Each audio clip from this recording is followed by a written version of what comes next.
Baik, bismillahirrahmanirrahim. Assalamualaikum warahmatullahi wabarakatuh. Perkenalkan, nama saya Syarmila dari kelompok 7, di mana kelompok 7 ini akan membahas tentang analisis kasus kesehatan dan keselamatan kerja di perusahaan perkebunan Nusantara Pabrik Gula Caming. Nah, langsung saja kita beralih ke latar belakang. PT Perkebunan Nusantara ini atau Persero didirikan pada tanggal 11 Maret 1996 berdasarkan Peraturan Pemerintah Nomor 19 Tahun 1996. Pendirian perusahaan Perkebunan Nusantara ini tertuang pada Akta Notaris Harun Kamil SH nomor 42 tanggal 11 Maret 1996. Proses pembentukannya ini diawali dengan pengelompokan 26 perusahaan perkebunan, di mana Persero menjadi 9 kelompok pada tahun 1994 sebagaimana ditetapkan dalam Surat Keputusan Menteri Pertanian Republik Indonesia. Kemudian perusahaan perkebunan Nusantara ini memiliki membagi tiga unit pabrik gula khususnya di Sulawesi Selatan, yang terletak di pabrik Gula Caming, yaitu di Kecamatan Libureng, pabrik gula Rasoeh, dan pabrik gula yang ada di Takalar. Di dalam perusahaan, kesehatan dan keselamatan kerja itu sangat penting, terutama pada pabrik gula di Bone ini. Berdasarkan hasil penelitian bahwa ada dua kasus kesehatan dan keselamatan kerja yang terjadi di dalam pabrik gula Caming ini atau PGC. Di antaranya ada satu karyawan yang meninggal dan satunya lagi mengalami luka yang cukup parah dikarenakan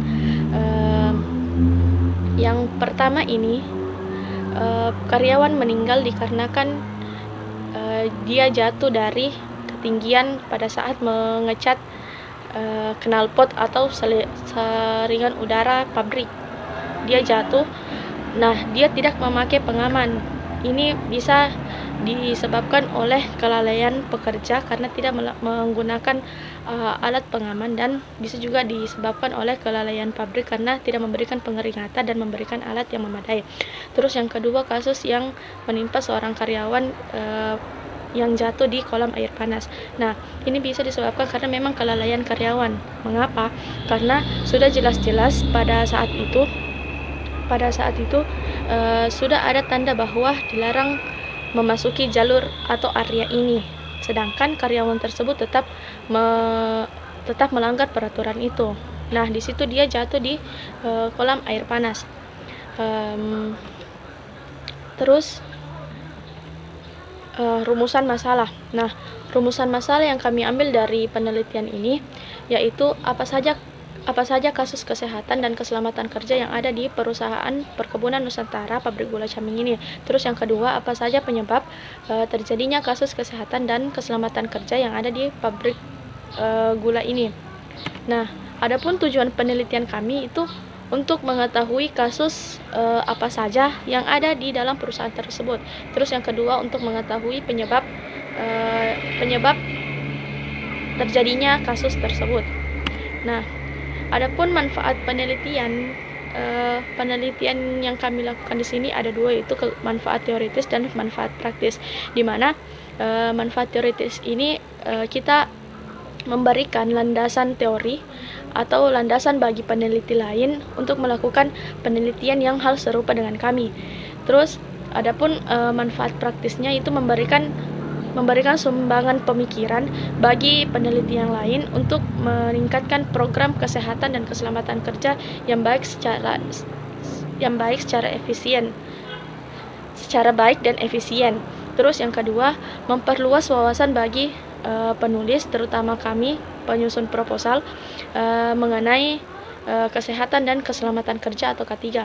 Terus yang terakhir, memberikan pemahaman yang lebih detail dan lebih rinci mengenai pentingnya memperhatikan keselamatan dan kesehatan kerja di dalam suatu perusahaan.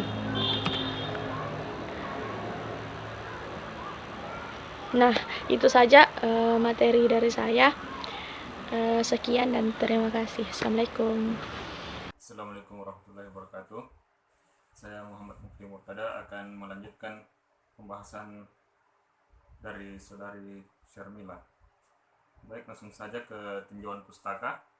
Yang pertama yaitu menurut Undang-Undang Keselamatan Kerja dalam dokumen Binwasnaker Kemenaker Trans RI nomor 1 tahun 1970 secara etimologi mengatakan bahwa keselamatan dan kesehatan kerja adalah memberikan upaya perlindungan agar tenaga kerja dan orang lain di tempat kerja selalu dalam keadaan sehat, selamat, dan sumber produksi dapat dipakai atau dioperasikan secara aman dan efisien. Selanjutnya yang kedua, menurut Smith dan Sones tahun 2011, mereka mengemukakan bahwa pelatihan kesehatan dan keselamatan kerja atau K3 mampu menurunkan risiko terjadinya kecelakaan. Semakin besar pengetahuan karyawan akan K3, maka semakin kecil terjadinya risiko kecelakaan kerja. Demikian sebaliknya, semakin minimnya pengetahuan karyawan akan K3, maka semakin besar risiko terjadinya kecelakaan kerja. Selanjutnya, manajemen K3 dalam organisasi yang efektif dapat membantu untuk meningkatkan semangat pekerja dan memungkinkan mereka memiliki keyakinan dalam pengelolaan organisasi. Selanjutnya, tujuan keselamatan dan kesehatan kerja menurut Mangkunegara pada tahun 2013 dan Esgoto pada tahun 2002. Yang pertama, menurut Mangkunegara, tujuan keselamatan dan kesehatan kerja adalah sebagai berikut. Yang pertama, setiap pegawai mendapat jaminan keselamatan dan kesehatan kerja baik fisik, psikologis, dan sosial. Yang kedua, setiap perlengkapan dan peralatan kerja digunakan sebaik-baiknya dan seefektif mungkin. Yang ketiga, agar semua produksi dipelihara keamanannya. Adanya jaminan atas pemeliharaan dan peningkatan kesehatan gizi terhadap pegawai. Selanjutnya, meningkatnya kegairahan, keserasian kerja, dan partisipasi kerja. Yang keenam, terhindar dari gangguan kesehatan yang disebabkan oleh lingkungan kerja atau kondisi kerja. Kemudian yang ketujuh, setiap pegawai akan merasa aman dan terlindungi dalam melakukan pekerjaannya. Sedangkan menurut Esgoto pada tahun 2002, yang menjadi tujuan keselamatan dan kesehatan kerja adalah sebagai berikut. Yang pertama, melindungi tenaga kerja atas hak keselamatannya dalam melakukan pekerjaan untuk kesejahteraan hidup dan meningkatkan produksi serta produktivitas nasional. Yang kedua, menjamin keselamatan setiap orang lain yang berada di tempat kerja. Kemudian yang ketiga, memelihara sumber produksi dan menggunakan secara umum dan efisien. Baik, selanjutnya, dasar-dasar hukum keselamatan dan kesehatan kerja. Yang pertama yaitu Undang-Undang Dasar 1945 Pasal 27 ayat 2. Yang kedua itu Undang-Undang Nomor 1 Tahun 1970 tentang Keselamatan Kerja. Yang ketiga, Undang-Undang Nomor 13 Tahun 2003 tentang Ketenagakerjaan, khususnya alinea 5 tentang keselamatan dan kesehatan kerja, Pasal 86 dan Pasal 87. Yang keempat, Peraturan Pemerintah Nomor 50 Tahun 2012 tentang Sistem Manajemen Keselamatan dan Kesehatan Kerja.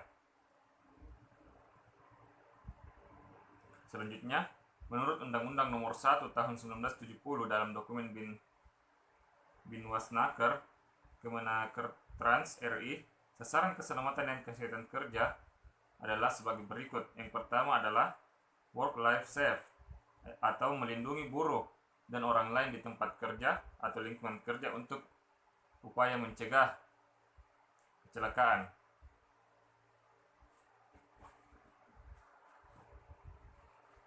Yang kedua adalah property safe, menjamin setiap sumber produksi dipakai secara aman dan efisien sebagai upaya mencegah terjadinya kebakaran, peledakan, kerusakan, kerugian, dan lain-lain. Kemudian yang ketiga adalah environmental safe, menjamin proses produksi tidak menimbulkan pencemaran lingkungan. Baik, selanjutnya metode penelitian. Yang pertama adalah rancangan penelitian. Rancangan penelitian dengan pengumpulan data melalui wawancara. Wawancara ini dilakukan di salah satu rumah karyawan di PT Perkebunan Nusantara Pabrik Gula Caming yang ada di Kabupaten Bone. Dalam wawancara tersebut membahas mengenai keselamatan dan kesehatan kerja ketiga yang ada di PT Perkebunan Nusantara Pabrik Gula Caming. Kemudian tempat dan waktu. Tempat penelitian dilakukan di PT Perkebunan Nusantara Pabrik Gula Caming, Wonowaru, Liburan, Kecamatan Liburan, Kabupaten Bone, Sulawesi Selatan. Waktu penelitian dilaksanakan pada tanggal 9 Maret 2020. Kemudian ada jenis data. Jenis data yang ini adalah data kualitatif, yaitu data yang bukan dalam bentuk angka, tapi berupa wawancara dan keterangan-keterangan tertulis dari narasumber yang dapat mendukung penelitian ini. Selanjutnya, sumber data yang dikemukakan dalam penelitian yang dilakukan di PT Perkebunan Nusantara Pabrik Gula Caming yaitu diperoleh dari data sekunder, yaitu data yang diperoleh dari berbagai sumber atau arsip yang ada di PT Perkebunan Nusantara Pabrik Gula Caming ini.